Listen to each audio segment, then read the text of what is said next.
Top Thrill Dragster at Cedar Point is an Intamin-designed Strata coaster that opened in 2003.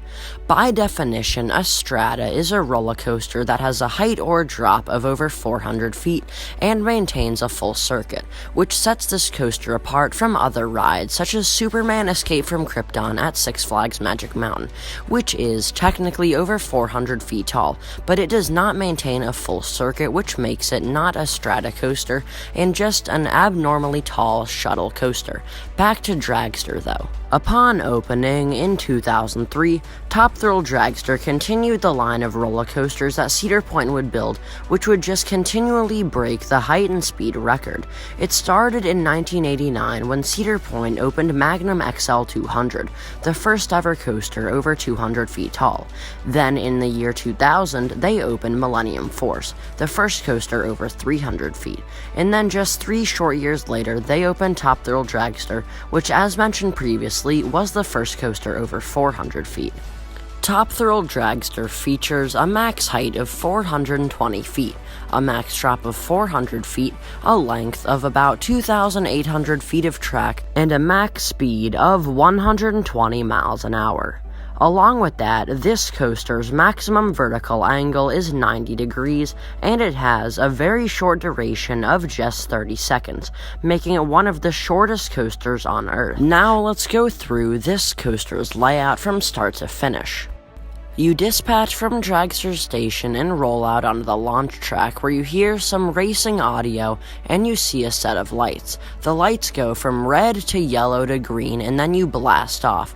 You get an initial kick of insane acceleration before you rise up into your massive top hat. You go up that pretty quickly before you crest over, get an amazing view of the entire park before you spiral down a 90-degree twisting drop. This then sends you right into the finish line, which concludes your ride experience.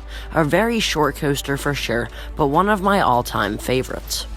Top Thrill Dragster is located on the main Cedar Point midway, so if you enter through the park's main entrance and you just keep walking straight, you will get to Dragster pretty soon.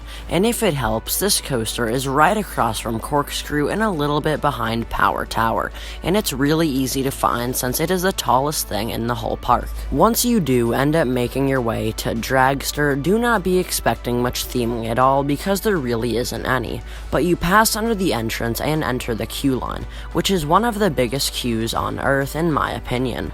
It is one massive cattle pen that spans the entire length of the launch track, which if you didn't know is an extremely long section of track, so if this queue is full it would take an eternity to navigate all of it. Once you do snake your way all the way through the queue line, you make it up to this coaster's station, which doesn't have much theming either, but then you board your train and pull down your Intamin T-bar restraint, which is one of the greatest lap bars out there.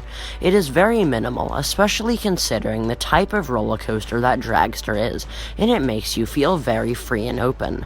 This coaster also has a seatbelt, but that doesn't take away from the ride experience at all, and I really couldn't feel it on any of my rides.